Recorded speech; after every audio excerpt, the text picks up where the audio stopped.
All right, ladies and gentlemen, you're welcome to another great episode on your favorite political talk show, The Truth with Ben Jokes.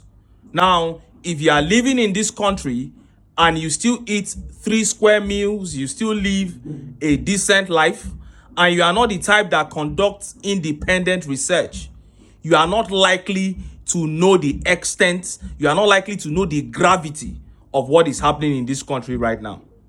Before TINUBU came to Aso Rock, Nigeria had 51% youth unemployment. Now he came in and removed subsidy, and people began to lose their jobs. He floated the naira. Companies, multinationals began to dump Nigeria. And it is under this condition that prices of goods and services have doubled, tripled, and quadrupled in some cases. And I'm talking about vital, very important goods like rice. Rice moved from 35,000 to 70 something, 80 something thousand now. Unemployment is rising and the prices of goods rising. You can imagine the level of frustration for low-income earners and the unemployed in Nigeria right now. And I did say last week that if situation continues like this, in the coming months, this nation might develop into full-blown chaos. We might begin to see a situation whereby people, hungry Nigerians, will just walk into the market and begin to plunder people's goods in broad daylight. That is the level of insecurity that this kind of hunger that the TINUBU administration has brought upon Nigeria brings. And this time around, even politicians will not be spared. Just yesterday, a civil society group told TINUBU that they were going to occupy Aso Rock in few weeks if this hunger continues. And former Senator Shehu Sani has doubled down on that claim. He warned TINUBU few hours ago that this kind of hunger that is in this country will bring about a protest that he will not be able to contain. And he said such agitations would come without a warning. Before I show you how he said it and how Nigerians reacted, let me quickly show you this update. Hardship. Kaduna residents block BUA company truck carrying foodstuffs, loot cartons of noodles. Some residents of Zaria in Kaduna State on Friday looted several cartons of noodles from a moving truck loaded with foodstuffs belonging to the BUA company. A resident from the town confirmed this to Sahara reporters, adding that it happened in the Dogarawa area of Zaria after some youths who alleged the company was among the manufacturers that were hiking their prices without considering the financial state of average citizens blocked the truck. This made many residents see the situation as an opportunity to loot the food items as they rushed to carry cartons of noodles loaded at the back of the truck. The Kaduna State Police spokesman, Muhammad Jalaji, did not respond to calls and text messages sent to him to seek his reaction on the issue. Now, this is what I'm saying. These guys went and blocked a BUA truck and looted all the noodles inside. This is like the third time this is happening. You can imagine the audacity. In broad daylight, they block a truck and they loot it all up. So when these trucks are no longer available, what do you think will happen?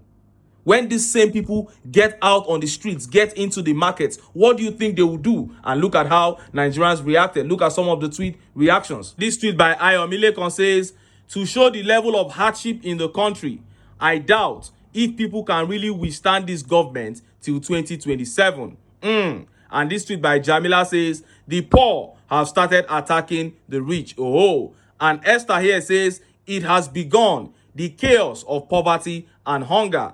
And this tweet by Louise here says, the eyewitness who described the incident as regrettable said such act had never occurred around the area since he had been trading there for more than 10 years. Tinubulation is real. He grabbed the mandate of the people. He ran with the mandate of the people. He destroyed the nation. Oh, and this tweet here says, something worse is cooking. By the look of things, TINUBU came to destroy Nigeria, then create Oodua Republic and disappear later. And this guy replied, you are not far from the truth. Nigeria is a failed state. Oh, and this tweet here says, what happened to those foods the Northerners claim to feed Southerners with? Or is that claim a hoax? You know, northerners will claim that they produce all the food in Nigeria. They are the ones feeding southerners. And this guy is saying, where is that food now that hunger is killing you guys? I thought the Muslim ticket would be enough. What a shame.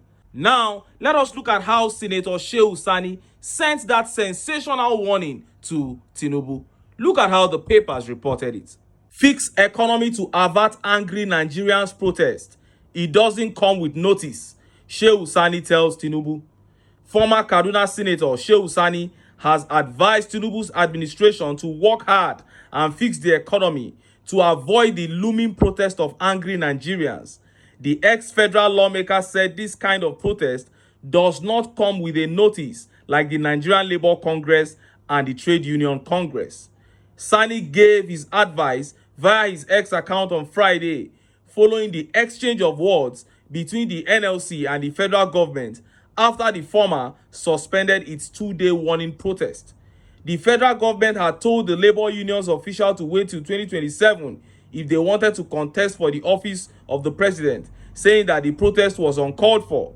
In its response, the NLC said Tinubu should address the hunger, unemployment, and inflation killing the economy, adding that nobody was after his office.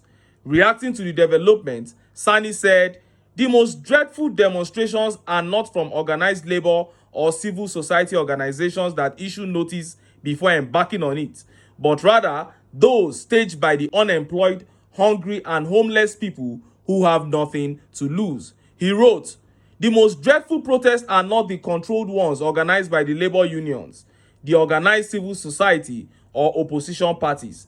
The protests this country should work hard to avert are the organic ones led by the hungry, the homeless, the unemployed, the downtrodden, and the dregs of the streets.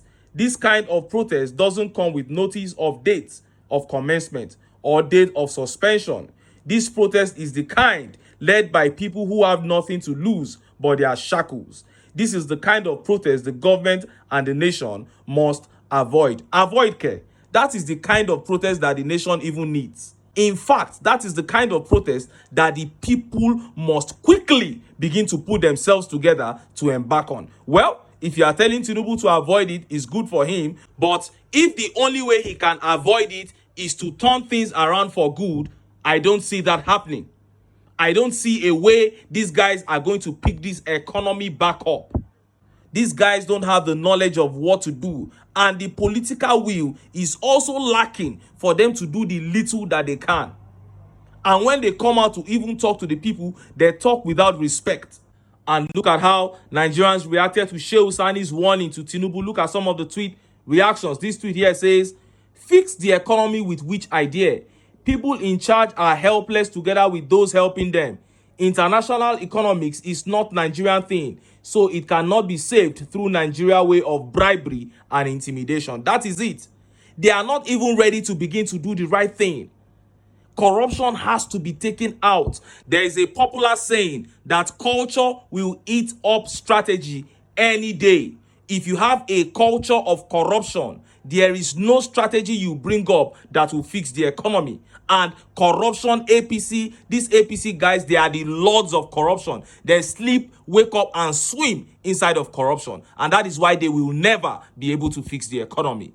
And this tweet by Muhammad Akhtar says, this is for the entire third world. If economy is not fixed on priority, including Nigerians, all poor and middle classes will come on the streets. I guess this guy is not even a Nigerian, but he's speaking for us. And this is the problem of Africa. Corruption has destroyed the whole system. What a shame on this continent. Well, Northerners have started taking to the streets already. You guys should fill the streets up first before we come for our back. And this tweet here says, Tinubu is more concerned about 2027. That is what you get when a dictator is in power. All they think about is how to grab power and hold on to it. And this tweet by Anthony says, Nigerians are too hungry, too weak to rise and take back their country. Well, Nigerians already know that there is no other option for them. If they really want freedom, then this is what they have to do. Get onto the streets in your might and begin to demand that the right thing be done. The people are powerful when they unite. Look at what Abia State is enjoying today because the people came out and stood their grounds that the Labour Party candidate Alex Oti must be announced governor, that was the person they voted. Look at what is happening in Abia State. It's the best state in Nigeria right now. And if Nigerians want what is happening in Abia State replicated at the federal level, they will not only have to vote, they will have to come out and fight. But until then, make I still enter town. Make I go get some ogbonge political news wey una go like. Why? Because of una. Now I dey here. So don't go away.